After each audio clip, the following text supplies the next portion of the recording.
ونستعينه ونستغفره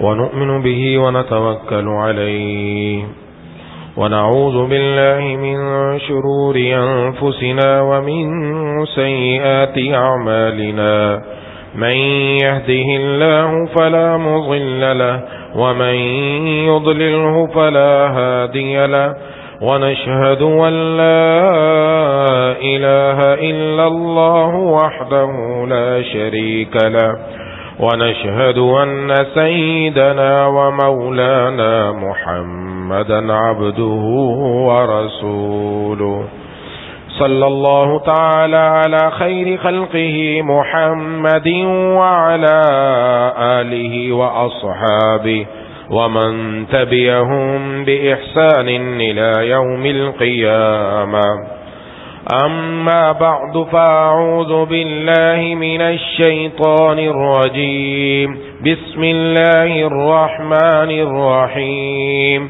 إنا أنزلناه في ليلة القدر وما أدراك ما ليلة القدر ليلة القدر خير من 1000 شهر تنزل الملائكة والروح فيها بإذن ربهم من كل أمر سلام هي حتى مطلع الفجر صدق الله العظيم.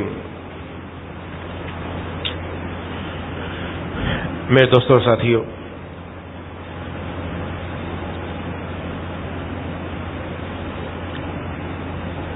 ماہ رمضان المبارک کا دوسرا عشرہ اختتام پذیر ہونے والا ہے۔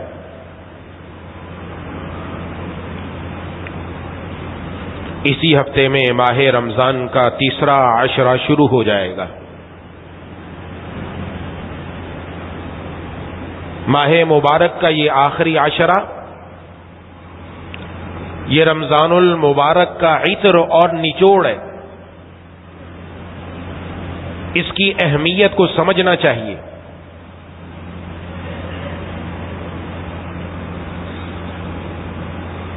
آپ صلی اللہ علیہ وسلم کا عام معمول عام دنوں کے اندر رات کو تہجد پڑھنے کا یہ تھا کہ کبھی آپ 1/3 رات عبادت کرتے، کبھی آدھی رات عبادت کرتے، عام دنوں میں معمول یہ۔ اور حدیث شریف میں آتا ہے آپ جب بیدار ہوتے آہستہ سے اٹھتے، آہستہ سے اپنے نالین مبارک پہنتے، آہستہ سے باہر تشریف لے جاتے تاکہ گھر والوں کو میرے اٹھنے کی وجہ سے کسی قسم کی کوئی تکلیف نہ پہنچے۔ آپ کا عام معمول یہ تھا۔ لیکن جب یہ آخری عشرہ شروع ہوتا، حدیث شریف میں بخاری شریف میں آپ کا معمول نقل کیا گیا، شد مئزرہ، آپ اپنی کمر کس لیتے۔ کمر کس لینا یہ محاورہ ہے کہ انسان کسی کام کے لیے بھرپور طور پر تیار ہو چکا، احیا لیلہ، اس کی ساری راتوں کو زندہ فرماتے، وایقظ اہلہ، اور اپنے گھر والوں کو بھی جگاتے کہ یہ راتیں اب سونے کی نہیں، یہ راتیں اللہ تبارک و تعالیٰ کو منانے کی اور اللہ تبارک و تعالیٰ کی رضا حاصل کرنے کی ہے۔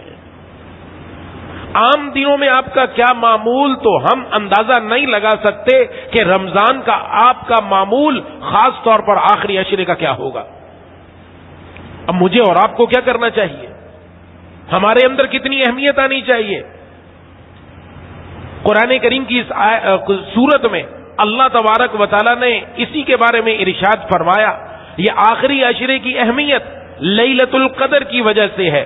اس کے اندر ایک ایسی رات آنے والی ہے جو دنیا کے اندر سب سے مہنگی ترین رات ہے، سب سے مہنگی ترین، سب سے قیمتی ترین رات ہے۔ اور وہ رات ایسی ہے کہ جس کے بارے میں قرآن کریم میں اللہ نے فرمایا انا انزلناہ فی لیلۃ القدر، بے شک ہم نے اس قرآن کو لیلۃ القدر میں نازل کیا. یہ لیلۃ القدر کی فضیلت، اس رات میں اللہ نے قرآن نازل فرمایا لوح محفوظ سے آسمان دنیا تک، یہ لیلۃ القدر میں نازل کیا گیا. وما ادراک ما لیلۃ القدر، اور آپ کو کیا معلوم لیلۃ القدر ہے کیا، اس کی اہمیت کیا ہے؟ لیلۃ القدر خیر من الف شہر، یہ لیلۃ القدر یہ 1000 مہینے سے بہت بہتر ہے. 1000 مہینے سے بہت بہتر ہے. 1000 مہینہ 30,000 راتیں. 1000 مہینے کا مطلب معمولی نہیں.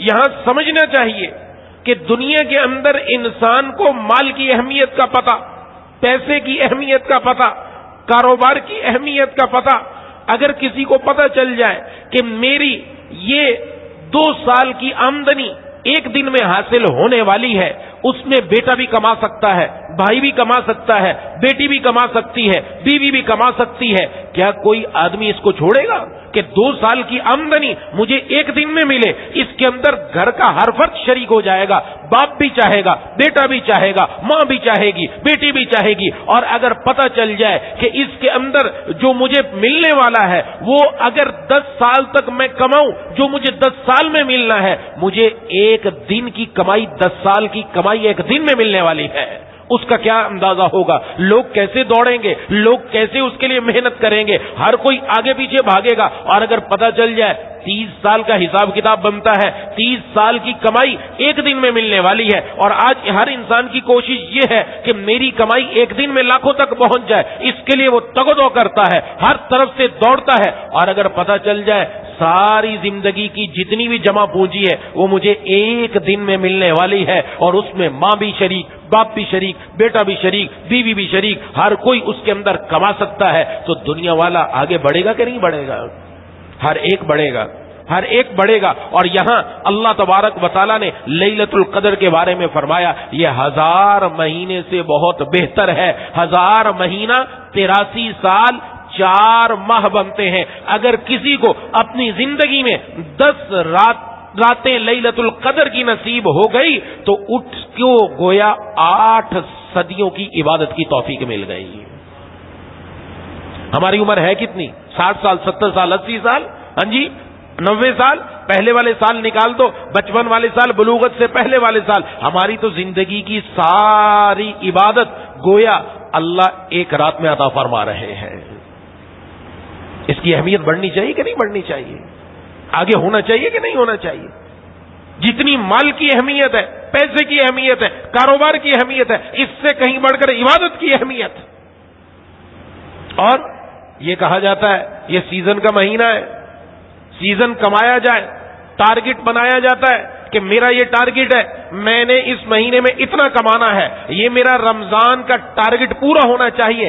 اگر کسی کا رمضان کا ٹارگٹ پورا ہو جائے وہ کسی کو بتاتا نہیں ہے، اس کو بتانے کی ضرورت نہیں پڑتی، اس کی سوسائٹی تبدیل ہو جاتی ہے، اس کا محلہ بدل جاتا ہے، اس کا گھر بدل جاتا ہے، اس کی گاڑی بدل جاتی ہے، اس کا موبائل بدل جاتا ہے، اس کا اوڑھنا بیٹھنا بدل جاتا ہے، اس کے کپڑا بدل جاتا ہے، اس کے بول چال کے انداز بدل جاتے ہیں. بتانا نہیں پڑتا، انداز بتاتا ہے. ماحول بدل گیا، اس کے پاس پیسہ آ گیا، یہ چھوٹے علاقے سے بڑے علاقے میں ٹرانسفر ہو گیا، یہ چھوٹے گھر سے بڑے گھر کے اندر چلا گیا، چھوٹے موبائل سے بڑے موبائل کی طرف چلا گیا، چھوٹی گاڑی سے بڑی گاڑی کی طرف چلا گیا. اس کی زندگی بتاتی ہے کہ اس کا ٹارگٹ لگ چکا ہے، اس کے پاس اتنی آمدنی آ چکی ہے جتنا اس نے اپنا ٹارگٹ بنایا تھا. ارے رمضان رمضان رمضان کا مہینہ، سیزن کا مہینہ، جس کا رمضان کا ٹارگٹ لگ جاتا ہے اس کی زندگی بھی بتا دیتی ہے کہ واقعتاً اس کا رمضان کا ٹارگٹ لگ چکا ہے. اس کی صبح و شام بدل جاتے ہیں، اس کا اٹھنا بیٹھنا بدل جاتا ہے، اس کا جاگنا سونا بدل جاتا ہے، اس کی زندگی کا ہر لمحہ بدل جاتا ہے، اس کے گھر میں رہنا سہنا، گفتگو کا انداز اور اس کی چال ڈھال بتا دیتی ہے کہ اس کی رمضان کا ٹارگٹ لگ چکا ہے. میری اور آپ کی زندگی میں کتنی مرتبہ رمضان آیا ہے؟ ہمارا ٹارگٹ لگا ہے کہ نہیں لگا؟ ہمارا تو ٹارگٹ پورا نہیں ہوا. رمضان کا ٹارگٹ تھا کیا؟ رمضان کا ٹارگٹ تھا زندگی بدل جاتی. کافر اور شرک مشرک اس پر تو ہے ہی شرک کی مار. مسلمان اس نے بھی دنیا کو اپنا کیریئر سمجھا, یہی 70-80 سال کی زندگی کو سمجھا یہی میرا کیریئر ہے. یہ دل کے اوپر پردہ پڑ چکا. اصل مسلمان کا کیریئر آخرت ہے, اصل مسلمان کا کیریئر مرنے کے بعد ہے. رمضان جس کی یہ آنکھ کھول دے کہ اس کا دل کا پردہ اتر جائے اور اس کو پتہ چل جائے میرا کیریئر میرے مرنے کے بعد شروع ہوگا, یہ رمضان اس کا واقعتاً ٹارگٹ لگ چکا ہے. اس کا پھر رمضان کے بعد والی زندگی بدل جائے گی. اس کا اٹھنا بیٹھنا, بچوں کی تربیت کرنا, گھر کا ماحول بدلنا, اور پتہ چل جائے گا کہ واقعتاً یہ اب اللہ کے پیاروں میں شامل ہو گیا ہے. اس کی زندگی بدلنی چاہیے. یہ اللہ تعالیٰ یہ آخری عشرہ ہمیں اس لیے عطا فرما رہے ہیں. محبوب کبریا خاتم الانبیاء سرکار دو عالم صلی اللہ علیہ وسلم کا عرض کیا کیا اہمیت ہے نیکیوں کی, یہ یہاں دیکھیے. حضرات صحابہ کرام کو دیکھیے, آپ صلی اللہ علیہ وسلم آخری عشرے میں کمر کس لی, دنیا سے منہ موڑ کر صرف مسجد میں آ کر بیٹھ گئے. 10 دن کا اعتکاف کیا. آپ نے اپنی زندگی کے اندر ہمیشہ اعتکاف کیا, سوائے ایک دفعہ کے اعتکاف میں آ کر بیٹھ گئے کہ اب رب کے در پر بیٹھ کر رب کو منا کر ہی اٹھنا ہے. یہ کون ہے؟ یہ محبوب کبریا خاتم الانبیاء سرکار دو عالم صلی اللہ علیہ وسلم. ان کے سر پہ ختم نبوت کا تاج ہے. اللہ تبارک و تعالیٰ نے ان کو سب کچھ دے رکھا ہے, تب ان کی کیفیت یہ ہے کیونکہ ان کو نیکیوں کا پتہ تھا, نیکیوں کی قدر, عبادت کی قدر, اللہ تبارک و تعالیٰ کو منانے کی قدر کا پتہ تھا. اور آج ہماری کیفیت یہ ہے کہ یہ راتیں آتی ہوئی ہیں, یہ مہنگی ترین رات آتی ہے, یہ مہنگی ترین رات, یہ سب سے قیمتی ترین رات میری زندگی میں آ گئی کہ میں اگر اس میں عبادت کروں اللہ مجھے 83 سال 4 ماہ سے زیادہ عبادت کا ثواب عطا فرما دیں گے. اتنی قیمتی میری زندگی میں رات آتی ہے, لیکن مجھے اس کی اہمیت کا پتہ نہیں, اس لیے میری یہ راتیں چوکو چوراہوں کی نظر ہو گئی, میری یہ راتیں کرکٹ کی نظر ہو گئی, میری یہ راتیں گیم کھیلنے کی نظر ہو گئی, میری یہ راتیں فیس بک اور یوٹیوب کے اوپر پوسٹنگ پر ہو گئی, میری یہ راتیں دوستوں کے ساتھ گپ شپ کے اندر گزر گئی. ارے یہ تو قیمتی رات تھی, یہ تو رب کو منانے کی رات تھی, یہ تو رب کے سامنے سر سجدے میں رکھ کر اپنے رب کے حضور اپنے گناہوں کو معاف کرانے کی رات تھی. لیکن وہ مہنگی ترین کئی راتیں, ایک نہیں, اگر ہماری زندگی کے اندر رمضان 30 مرتبہ آیا, وہ 30 قیمتی ترین راتیں میری زندگی سے گزر گئی, لیکن میں نے اس سے فائدہ نہیں اٹھایا. اس لیے ہم پر افسوس نہیں تو اور کیا ہے. والعصر ان الانسان لفی خسر, قسم میں زمانے کی ساری انسانیت خسارے میں ہے. یقیناً ہم خسارے میں, نقصان میں, گھاٹے میں رہ گئے. ہم نے اتنی قیمتی اور مہنگی ترین رات کو دنیا کی نظر کر دیا, ضائع کر دیا. گھر میں جا کر بیٹھے, ہم چاہیں بیوی بچے ہم سے بات کریں, اگر بچے موبائل کے اندر لگ جائیں, بچے آپس میں گپ شپ میں لگ جائیں, بیوی دوسری طرف متوجہ ہو جائے, غصہ آتا ہے کہ نہیں آتا؟ ارے میں تو آیا ان سے بات کرنے کے لیے, یہ میری طرف توجہ ہی نہیں کر رہے, میں ان سے بات کر رہا ہوں, میں ان کی طرف متوجہ ہوں, نہ بیوی میری طرف متوجہ, نہ میری اولاد میری طرف متوجہ, کوئی کسی اور طرف متوجہ, کوئی کسی اور کی طرف متوجہ ہے. دنیا کے اندر اگر کسی تھانے دار کے پاس چلے جائیں, کسی SHO کے پاس چلے جائیں, کسی DSP نے آپ کو بلا لیا, کون ہے جو وہاں جا کر دوسری طرف متوجہ ہوتا ہے؟ وہ اسی کی طرف متوجہ رہتا ہے. اگر اس سے ہٹ کر دیکھے تو اگلے آدمی کو غصہ آتا ہے کہ نہیں آتا؟ ارے رب تعالیٰ کی رحمت ہماری طرف متوجہ, اللہ تبارک و تعالیٰ ہماری طرف متوجہ, ہماری مغفرت فرما دے, ہماری مغفرت فرما دے. اور بندے کا حال یہ ہے, وہ اس وقت جب رب اس کی طرف متوجہ ہے, جب اللہ تعالیٰ اپنی رحمتوں کے خزانے اس پر نچھاور کرنے کے لیے تیار ہے اور اس کی زندگی بنانے کے لیے تیار ہے. یہ ظالم اس وقت بھی اپنے موبائل کی گندگیوں کے اندر مصروف, یہ ظالم اس وقت بھی کرکٹ کے اندر مصروف, یہ ظالم اس وقت بھی اپنی راتوں کو چوکوں اور چوراہوں کے اندر تھلوں پر بیٹھ کر اور گندی اور ننگی فلموں کے اندر گزار رہا ہے. کس وقت اللہ تعالیٰ کی مہربانی آئے گی؟ کون سا وہ دن, کون سی وہ رات آئے گی, کون سا وہ مہینہ آئے گا, کون سا وہ وقت آئے گا کہ جس دن ہم بدل کر اپنی زندگیوں کو بدل لیں؟ یہ نالائکی نہیں تو اور کیا ہے. وہ رب تعالیٰ مالک ہے, احکم الحاکمین, بادشاہوں کا بادشاہ, جس کے پاس دنیا کے سارے خزانے موجود ہیں. ہم چاہتے ہیں خزانے لینا, وہ دینا چاہتا ہے, وہ متوجہ ہے. اور ہم ہیں ظالم سے کہ ہم اللہ سے رخ موڑ کر دنیا کی طرف نظر کیے ہوئے ہیں ابھی تک. خدا کے لیے میرے دوستو یہ اس لیے عرض کر رہا ہوں, یہ جو آخری عشرہ یہ کوئی معمولی عشرہ نہیں ہے, یہ کوئی معمولی دن اور رات نہیں ہے. یہ ماہ مبارک کا عطر اور نچوڑ ہے. اس ماہ مبارک کے عطر اور نچوڑ کو میں نے اور آپ نے عہد کرنا ہے کہ انشاءاللہ اس دفعہ پا کر رہیں گے انشاءاللہ. اور اس کی سب سے بڑی عبادت کیا ہے؟ اس رات کے اندر کرنا کیا ہے؟ محبوب کبریا خاتم الانبیاء سرکار دو عالم صلی اللہ علیہ وسلم سے اما عائشہ صدیقہ رضی اللہ تعالیٰ عنہ نے پوچھ لیا، اے اللہ کے رسول صلی اللہ علیہ وسلم، اگر یہ رات مجھے مل جائے میں کیا دعا کروں؟ آپ نے فرمایا یہ دعا مانگو، اللہم انک عفو تحب العفو فاعف عنی۔ سب سے بڑھ کر آپ نے یہ دعا بتائی، سب سے بڑی عبادت اس رات کی یہ ہے، بندہ اپنے گناہوں کی اپنے اللہ سے معافی کروا لے۔ سب سے بڑی چیز یہ ہے۔ میں گناہوں کی معافی تو تب کراؤں نا جب میں گناہوں کو چھوڑنے کے لیے تیار ہوں، جب میں گناہوں کو چھوڑنے کے لیے ہی تیار نہ ہوں، جب میں اللہ کی نافرمانی کو چھوڑنے کے لیے ہی تیار نہ ہوں، جب میرا موبائل ہی ناپاک ہے، میں نے اپنے موبائل کو گندگیوں سے بھر رکھا ہے، میرے دل میں گندگیاں ہیں، رب کی کرم نوازی کیسی ہوگی؟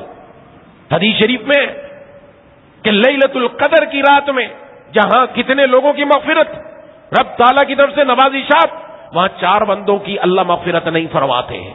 یہ قیمتی ترین رات میں بھی، مہنگی ترین رات میں بھی، اس رات میں ان 4 بد نصیب انسان ہیں، اللہ ہم سب کی حفاظت فرمائے، ان کی اس رات میں مغفرت نہیں ہوتی۔ نمبر 1 شراب پینے والا، جو اس رات میں بھی باز نہیں آیا، جو اس وقت بھی اللہ کی طرف نہیں آیا، جس کو شراب کی نعوذ باللہ لت بڑھ گئی، جو اس رات میں بھی اپنے رب کی طرف سے جو محبت کی شراب اتر رہی ہے اس کو پینے کے لیے تیار نہیں، تو اس کی کیسے مغفرت ہو؟ نمبر 1۔ نمبر 2 والدین کی نافرمانی کرنے والا، والدین کا نافرمان، اس کی اس رات میں بھی مغفرت نہیں، چاہے وہ صف اول میں بیٹھتا ہے، جب تک والدین کو راضی نہ کر لے، جب تک والدین کو جا کر منع نہ لے، جب تک والدین کے قدموں میں پڑھ کر ان کو راضی نہ کر لے، اس کی مغفرت نہیں۔ یاد رکھ لینا چاہیے، یہ معمولی بات نہیں، حدیث شریف کی بات ہے، حدیث شریف کی بات ہے۔ نمبر 3، اس پر لمبی گفتگو ہو جائے گی۔ نمبر 3 وہ شخص جو دل کے اندر کینہ رکھنے والا، جس کے دل میں کینہ ہے، جس کے دل میں بغض ہے، دل کے اندر ظاہر ہے انسان کے کینہ کب پیدا ہوتا ہے؟ سامنے والے نے کوئی ایسی حرکت کر دی، مجھے غصہ آیا، میں اس سے بدلہ لوں، میں اس کو ماروں، میں اس کو گالی دوں، میں اس کا نقصان کروں، لیکن میں نقصان نہیں کر سکتا، مار نہیں سکتا، سامنے والا بڑا ہے، میں چھوٹا ہوں، میرے اندر اندر میں اپنے لاوا بنانے لگ جاتا ہوں کہ اس کا نقصان ہو جائے، یہ تباہ ہو جائے، یہ برباد ہو جائے، اس کا کاروبار ٹھپ ہو جائے، یہ کسی طریقے سے فلاں ہو جائے، یہ دل کے اندر اس کا قصدن اس کا نقصان سوچنا، یہ کینہ ہے۔ اللہ تبارک و تعالی اس رات میں کینہ رکھنے والے کی بھی مغفرت نہیں فرماتے۔ نمبر 4 قطع رحمی کرنے والا، جو رشتوں کو جوڑتا نہیں توڑتا ہے، اللہ اس کی بھی اس رات میں مغفرت نہیں فرماتے ہیں۔ اب اس رات میں رب کی رحمت کا نزول ہو رہا ہے، لیکن ان کی کیوں نہیں ہو رہی؟ کیونکہ یہ ابھی تک رب کی طرف آئے نہیں، ابھی تک ان کو اپنے گناہوں کے گناہ ہونے کا احساس نہیں ہوا۔ یہ اپنے گناہ کا احساس پیدا کر کے آج بھی آ جائے، اللہ تعالیٰ آج بھی اس کی معافی فرما دے، آج بھی اس کی مغفرت فرما دے۔ تو کیا سکھایا؟ اللہم انک عفو تحب العفو، اللہ آپ بہت زیادہ معاف کرنے والے ہیں، آپ معافی کو پسند فرماتے ہیں، مجھے معاف فرما دیجئے، مجھے معاف فرما دیجئے۔ یہ کون کہے گا؟ یہ وہی کہہ سکتا ہے جس کی اپنے دل کی کیفیت یہ ہو کہ میں بھی معافی کو پسند کرتا ہوں، میں بھی لوگوں کی باتوں کو درگزر کر کے معاف کر دیتا ہوں، میں اپنے دل میں جگہ نہیں رکھتا۔ لیکن آج کیا ہے کہ اللہ سے تو عرض کر رہا ہے، یا اللہ آپ بہت معاف کرنے والے، آپ معافی کو پسند کرتے۔ بعض لوگوں سے جا کر بات کی جائے، آپ معاف کر دو، کہ نہیں جی ہم معافی شافی کو پسند نہیں کرتے۔ آپ معافی شافی کو پسند نہیں کرتے تو آپ کی اللہ کیسے معافی کر دے گا؟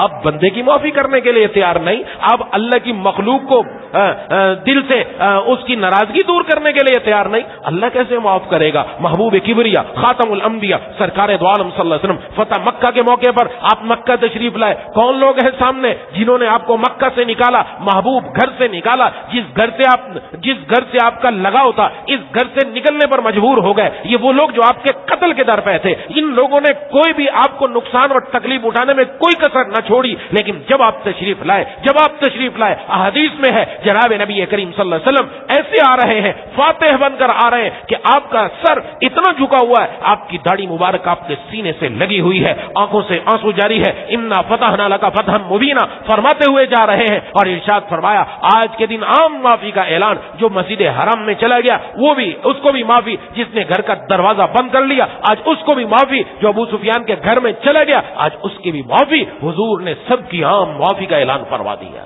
یہ کون لوگ ہیں؟ یہ وہی ہیں جو آپ کے خون کے پیاسے تھے، لیکن آپ وسلم نے سب کو معاف کر دیا. اور آج چچا اور بھتیجا میں لڑائی ہے, یہ آپس میں ایک دوسرے کو معاف کرنے کے لیے تیار نہیں. باپ اپنے بیٹے کو معاف کرنے کے لیے تیار نہیں ہے. شوہر اور بیوی آپس میں ایک دوسرے کو معاف کرنے کے لیے تیار نہیں ہے. آج کوئی بھی معاف کرنے کے لیے تیار نہیں, اور چاہتا میں اللہ سے معافی کرا لوں. تو میں کیسے اللہ سے معافی کراؤں گا؟ میں تو معافی تب کرا سکتا ہوں جب میں دوسروں کو معاف کرنے والا بن جاؤں. میرے دل میں تو نرمی نہیں, میرے دل میں تو سختی ہے. جب تک یہ سختی ہے کام کیسے بنے گا؟ اس دل کی سختی کو ختم کر کے اس دل میں جب نرمی لائیں گے, رب کی بھی کرم نوازی ہوگی. تو بہرحال یہ رات اللہ سے مانگنے کی ہے, یہ رات اللہ تبارک و تعالیٰ کے سامنے آنے کی ہے. یہ لیلۃ القدر کی راتیں میلے ٹھیلے کی راتیں نہیں ہیں, یہ چوکوں اور چوراہوں میں گزارنے کی راتیں نہیں ہیں. اس لیے اعتکاف رکھا. اعتکاف کا مقصد کیا تھا؟ کہ بس آخری عشرے میں بندہ ہو اور اس کا مولا ہو, اور اللہ کے در پر آ کر پڑ گیا, یا اللہ پہلے تو 5 وقت آتا تھا, فجر میں, ظہر میں, عصر میں, مغرب میں, عشاء میں, اب بس آپ کے در پر 24 گھنٹے بیٹھا ہوں. میں آج آپ کو منا کر ہی نکلوں گا, میں آپ کو راضی کر کے ہی نکلوں گا, اور اپنے لیے جہنم سے آزادی کا پروانہ حاصل کر کے ہی نکلوں گا. کیفیت تو یہ ہونی چاہیے. لیکن کیا کریں, معاملہ ہی عجیب ہے. مسجد کے باہر کا ماحول ہو, مسجد کے اندر کا ماحول ہو, گھر کا ماحول ہو, بازار کا ماحول ہو, ہر جگہ آباد ہے. مسجد کے اندر بھی بیٹھے ہیں تو یہ راتیں ہلے گلے میں گزر رہی ہیں, دوستی یاری میں گزر رہی ہیں. دوست آ کر بیٹھ رہے ہیں, گپ شپ لگ رہی ہے. یہ دوستیاں اگر آپ نے گپ شپ بھی مسجد میں بیٹھ کے لگانی تھی تو باہر گپ شپ کم تھی. مسجد میں تشریف لانے کا مقصد ہی کیا تھا؟ مسجد میں آئے تھے اپنے رب سے ہم بات کرنے کے لیے, اپنے اللہ سے دوستی لگانے کے لیے, اپنے اللہ سے اپنی دوستی گاڑی کرنے کے لیے. اب بھی ہم نے دنیا کو نہیں چھوڑا, اب بھی ہم نے مخلوق کو نہیں چھوڑا, اب بھی ہم ان کو بلاتے, ہاں رات کو تم آ جانا, اکٹھے بیٹھ کر کھانا کھائیں گے. اور وہاں گپ شپ میں کیا ہوتی ہے؟ غیبت بھی چغلی ہے, چغلی بھی چلتی ہے. اور اس سے بڑھ کر نعوذ باللہ مسجد میں بیٹھ کر اعتکاف کی حالت کے اندر آخری عشرے کے اندر آپس میں بیٹھ کر گندی فلمیں بھی دیکھی جا رہی ہیں. اس سے بہتر تو گھر میں ہی رہتے. اس مولا کی اتنی مہربانیاں اور کرم نوازیوں کے باوجود دل اتنا سخت ہو چکا ہے کہ اس کے گھر میں آ کر بھی اللہ کی نافرمانی سے باز نہیں آتے. آج ہمارے ایمان کی کیفیت یہ ہو گئی, اس کی کرم نوازیوں کی انتہا نہیں ہے. وہ مہربانیوں پر مہربانیاں کرتا چلا جا رہا ہے, اور جس وقت اس نے بلایا کہ آپ اعتکاف میں آ کر میرے گھر پہ بیٹھ جاؤ, اس وقت بھی اللہ کی نافرمانی کی طرف. کیسے ہماری زندگی بنے گی؟ کیا منہ لے کر جائیں گے؟ حضرات صحابہ اکرام نے پوچھ لیا, ہم نے تو اپنی جانیں قربان کر دی تھی. حضور صلی اللہ علیہ وسلم سے عرض کر دیا, 70 جنازے اٹھے ہیں اس دین کے لیے, ہم نے تو اپنے آپ کو قربان کر دیا. ان سے پوچھیے کیا کر کے آئے ہیں؟ ہم نے کیا قربان کیا؟ ہم تو اپنی حرام جذبات قربان کرنے کے لیے ابھی تک تیار نہیں. ابھی تک رمضان آدھا گزر رہا ہے, اس کے باوجود ہماری نافرمانی ابھی تک ختم نہیں ہوئی. ہم پھر اعتکاف کے اندر یہ سوچیں گے رب تعالیٰ کو اور ناراضگی کے منصوبے بنائے جا رہے ہیں. خدا کے لیے میں عرض کر رہا ہوں, خدا کے لیے ہر سال عرض کرتا ہوں, ایسے ساتھی مسجد میں تشریف نہ لائیں, اعتکاف بیٹھنے کے لیے نہ آئے. ہاں ٹھیک ہے, آپ رات کو آؤ, آ کر ایک گوشہ پکڑ لو, گوشہ تنہائی میں اپنے رب کے سامنے آہوزاری کرو, اپنے رب کو مناؤ, تلاوت کرو, ذکر و اذکار کرو. لیکن اگر یہ کام کرنے ہیں تو پھر اعتکاف کا مقصد ہی فوت ہو گیا. اعتکاف کا مقصد میرے دوستو یہ تھا ہی نہیں, یہ تو تھا ہی نہیں. ہم نے تو اس کو یہی بنا لیا, ہلا گلا بنا لیا. اچھا تو بھی بیٹھ رہا ہے میں بھی بیٹھ جاتا ہوں, تو بھی بیٹھ رہا ہے میں بھی بیٹھ جاتا ہوں, چلو پھر اب ساری رات یہ سب چکر چلتا ہے. اپنی عبادت کرتے نہ دوسروں کو عبادت کرنے دیتے ہیں. زندگی ہماری کس نہج پر چلی جا رہی ہے؟ خدا کے لیے آخر کون سا وقت آنا ہے؟ ہم نے کب سدھرنا ہے؟ ہم کب رب کی طرف آئیں گے؟ یہ مہینہ ہی ایسا تھا کہ اس مہینے میں اللہ کو راضی کرتے, اس مہینے میں اللہ کو مناتے, اس مہینے میں رب تعالیٰ کی طرف آتے. اللہ یہ اتنا بہترین گھڑیاں, بہترین مقامات, بہترین راتیں عطا فرما رہے ہیں. اس سے بڑھ کر کیا کرنا کیا ہے؟ 21ویں 23ویں 25ویں 27ویں 29ویں 5 راتیں. جس نے یہ 5 راتیں جاگ لی, جاگنے سے مراد یہ نہیں ہے باہر تھلوں پر جاگ لی, گھروں باہر کرکٹ کے اندر اپنی کر لی, پب جی گیم کھیلتے ہوئے اپنی جاگے, نہیں, یہ جاگنے کا مقصد نہیں ہے. جاگنے کا مقصد ان راتوں میں رب کی عبادت کر لی, اللہ کو منا لیا. یہ 5 راتوں کا مطالبہ ہے تو اس نے یقیناً لیلۃ القدر کو پا لیا, اور جس نے لیلۃ القدر کو پا لیا اس نے زندگی کا مہنگا ترین سودا کر لیا کہ اپنے اللہ کو پا لیا, اور 83 سال 4 ماہ سے بڑھ کر اللہ تعالیٰ اس کو عبادت کا ثواب عطا فرما رہے ہیں.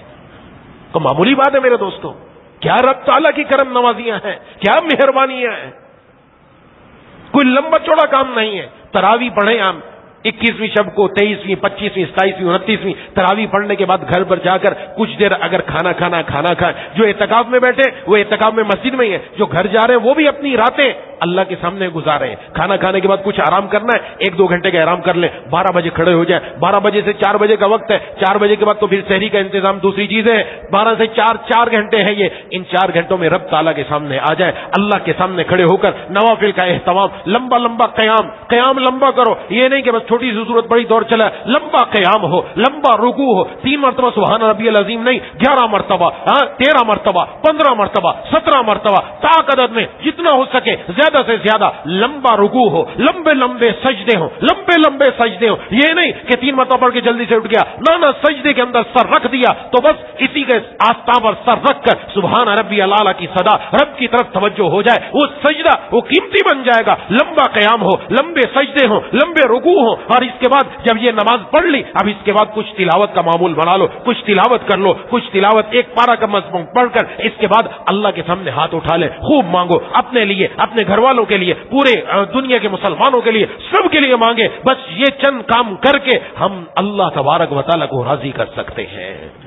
کوئی لمبا چوڑا کام نہیں ہے, صرف اس چیز کی ضرورت ہے کہ مخلوق سے رشتہ ختم کرو, مخلوق سے رشتہ ختم, خالق سے مضبوط رشتہ جوڑ دیا جائے. اور اس ماہ مبارک کا مقصد ہی یہ تھا. لیکن ابھی بھی ہمارے جو مخلوق سے رشتہ بڑھتا چلا جا رہا ہے, خالق سے کم ہوتا چلا جا رہا ہے. وہ راتیں جو سجدے میں سر رکھ کر رب کے سامنے روتے ہوئے گزرتی, وہ راتیں بازاروں کو آباد کرنے میں گزر رہی ہیں. وہ بازار جس کے بارے میں جناب نبی کریم صلی اللہ علیہ وسلم نے فرمایا سب سے زیادہ اللہ تبارک و تعالیٰ کو ناپسندیدہ جگہ دنیا کے اندر دنیا کے بازار ہیں. آج مسلمان اس کو آباد کر رہا ہے, مسلمان آباد کر رہا ہے, ہماری مائیں بہنیں بیٹیاں جا کے آباد کر رہی ہیں. اور جس مسجد کو آباد کرنے کا حکم تھا وہاں کو یا ہی نہیں رہا, اور آتا بھی ہے تو پھر کیفیت ہی عجیب ہے. اس لیے خدا کے لیے جو ہم اعتکاف بیٹھے ہیں تو پھر اب مخلوق سے رشتہ کم کر دیں, اپنے موبائل سے رشتہ ختم کر دیں, ورنہ موبائل ہاتھ میں رہے گا وہی انسان دنیا کے چکر میں ہی رہے گا. بس اب تو قرآن کی تلاوت ہو, اب تو رب کے سامنے آہوزاری ہو, اب تو رب کے سو منانا ہو کہ اب انسان تو تصور کرتا ہے کہ کاش ایسے مجھے لمحات ملتے. اب تمنا ہے ایسی جگہ کہیں کوئی ہوتی, اب تمنا ہے ایسی جگہ کہیں کوئی ہوتی, اکیلے بیٹھے ہوتے, یاد ان کی دل نشی ہوتی. اور پھر انسان جب اس وقت جو وہ اوقات اور وہ لمحات ہیں اس وقت انسان کو محسوس ہوتا ہے تیرے تصور میں جانے عالم مجھے یہ راحت پہنچ رہی ہے, تیرے تصور میں جانے عالم مجھے یہ راحت پہنچ رہی ہے کہ جیسے نزول کر کے بہار جنت مجھ تک پہنچ رہی ہے. ایسے لگتا ہے انسان کو. اللہ دنیا میں دیتا ہے لیکن شرط ہے رب کے سامنے سچے دل سے آنا. اس لیے اپنے دل میں یہ عہد کر لیں, نمبر 1 کہ انشاءاللہ اس مرتبہ رمضان المبارک کا آخری عشرہ اللہ تبارک و تعالیٰ کے حضور گزرے گا انشاءاللہ. ہر قسم کے ہر گناہ سے بچنے کی مکمل کوشش کریں گے انشاءاللہ. اور اس رات کے اندر 21ویں 23ویں 25ویں 27ویں 29ویں یہ 5 راتیں انشاءاللہ اللہ کے لیے جاگیں گے انشاءاللہ. دنیا کے لیے بہت جاگیں, کچھ راتیں میرے اور آپ کے پاس ایسی بھی ہونی چاہیے جو میں نے اور آپ نے اللہ کے لیے جاگی ہوں, رب کے لیے جاگی ہو, رب کے سامنے گڑ گڑانے میں آہوزاری اور اشک باری کے اندر گزاری ہو. یہ راتیں اس کے اندر چلی جائیں, اور ساتھ ساتھ دل میں ارادہ کہ جس نے اب تک مجھے تکلیف پہنچائی میں نے سب کو معاف کر دیا, مجھے نہیں بدلا لینا, میں نے معاف کر دیا. کیوں؟ مجھے اپنے اللہ سے معافی کرانی ہے, مجھے اپنی قبر سنوارنی ہے, میں نے اپنی آخرت سنوارنی ہے, میں نے سب کو معاف کر دیا. جب میں معاف کروں گا اللہ یقیناً مجھے بھی معاف فرما دیں گے. پھر مانگا جائے اللہم انک عفو تحب العفو, یہ مانگی جائے خوب زور اللہ تبارک و تعالیٰ سے زیادہ مانگے, اللہ تبارک و تعالیٰ ضرور عطا فرمائیں گے. تو بہرحال یہ آخری عشرہ بڑا قیمتی عشرہ ہے, بڑا قیمتی تحفہ ہے. اس لیے جن کے پاس وقت ہو اعتکاف میں بیٹھے, لیکن اعتکاف کا مقصد ہلہ گلا نہ ہو, اپنے دوستوں کو اطلاع دے دیں کہ بھائی آپ سے رابطہ ختم, آپ کو مسجد میں آنے کی ضرورت نہیں. ہاں اگر آپ بھی عبادت کرنا چاہتے ہیں تنہائی میں آئیں, اکیلے کسی جگہ بیٹھ کر کریں, ہمارے پاس نہیں. ہم یہ راتیں اپنے رب کے سامنے گزارنا چاہتے ہیں, ہم یہ راتیں اپنے رب کے حضور گزارنا چاہتے ہیں. یہ راتیں پھر کرکٹ کی نظر نہ ہو, یہ راتیں دنیا کی نظر نہ ہو, یہ راتیں بازاروں اور میلے ٹھیلوں کی نظر نہ ہو, یہ راتیں چوک و چوراہوں کی نظر نہ ہو, یہ راتیں گیموں کی نظر نہ ہو. یہ رات ہو بس بندہ ہو اور بندے کا سر سجدے میں ہو اور اس کے آنکھوں سے آنسوؤں کی برسات ہو اور وہ اپنے رب کو منانے میں لگ جائے. یقیناً اللہ تبارک و تعالیٰ اسی وقت دلوں کے اندر چین اور سکون کے خزانے نازل فرمائیں گے انشاءاللہ. بس یہ ذمہ داری میری اور آپ کی ہے. ہم خود بھی کر لیں, گھر میں بھی بتائیں, گھر میں سب کو, مردوں, بچوں کو, بچیوں کو, عورتوں کو, ان کو بھی بتائیں. یہ راتیں اللہ کے سامنے کھڑے ہو جاؤ, بس اب دنیا کا کام چھوڑو, بس رب کے سامنے کھڑے ہو جاؤ. ان راتوں میں جاگو, عبادت کرو, تلاوت کرو, تسبیحات کرو, نوافل پڑھو, لمبے لمبے قیام اور رکوع اور سجدے, صلاۃ التسبیح پڑھو, جو ہو سکتا ہے کرو, اور ساتھ ساتھ کچھ صدقہ بھی دو. صدقہ بھی دو, صدقہ دینے کا اجر بھی بڑھ جاتا ہے. رمضان میں تو ویسے ہی بڑھا ہوا ہے, نفل کا درجہ فرض تک پہنچ جاتا ہے. ہاں جی, تو اب نہ صدقہ دینے کی عادت, روزانہ کی عادت, خاص طور پر لیلۃ القدر کی ہر رات میں یہ کوشش کریں جتنا ہو سکے میں اللہ کے راستے میں صدقہ بھی کر دوں, جتنا ہو سکے. اور بھی دیگر عبادات جو بندہ کوشش کرتا ہے, اللہ تعالیٰ راستہ دیتے رہتے, اس کے لیے راستے بنتے رہتے ہیں. اچھا یہ بھی بات کر لوں, یہ بھی کر لوں, یہ بھی کر لوں, اس سے بھی اللہ راضی, اس سے بھی اللہ راضی, اس سے بھی اللہ راضی, اور اللہ راضی ہو گئے, سبحان اللہ, اس کی دنیا بھی بن گئی, آخرت بھی بن گئی, پھر پرواہ نہیں ہے. اس لیے کوشش یہ کرنی ہے, دنیا والے ان کا ٹارگٹ لگ جاتا ہے, ہم نے اپنا رمضان کا ٹارگٹ لگانا ہے انشاءاللہ. یہ ہمارا رمضان معافی والا رمضان ہوگا, یہ ہمارا رمضان ہماری زندگیوں کے اندر تبدیلی لانے والا رمضان ہوگا انشاءاللہ, اور ہماری زندگیوں کو بدلنے والا رمضان ہوگا. دعا ہے کہ اللہ تعالیٰ مجھے اور آپ کو ان باتوں پر عمل کرنے کی توفیق عطا فرمائے. وآخر دعوانا ان الحمدللہ رب العالمین. ہماری قبر کو جنت کے دعاؤں میں سے ایک بات بنا کر قیامت والے دن اپنے حبیب سرکار صلی اللہ علیہ وسلم کے ہاتھوں اور فخر نصیب فرما کر بغیر حساب و کتاب کی جنت سے ضرور عملی عطا فرما دیجیے.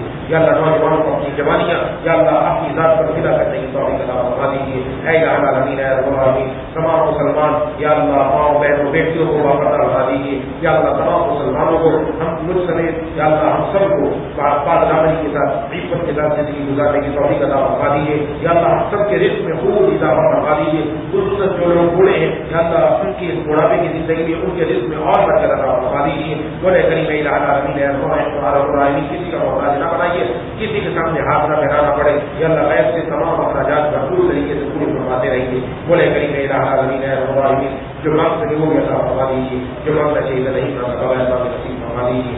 اللہ کل خیر فی کل مسلم مسلمہ, اللہ محمد محمد صلی اللہ علیہ وسلم صلی اللہ علیہ وعلى آله وصحبه أجمعين برحمتك يا أرحم الراحمين. آمين يا رب.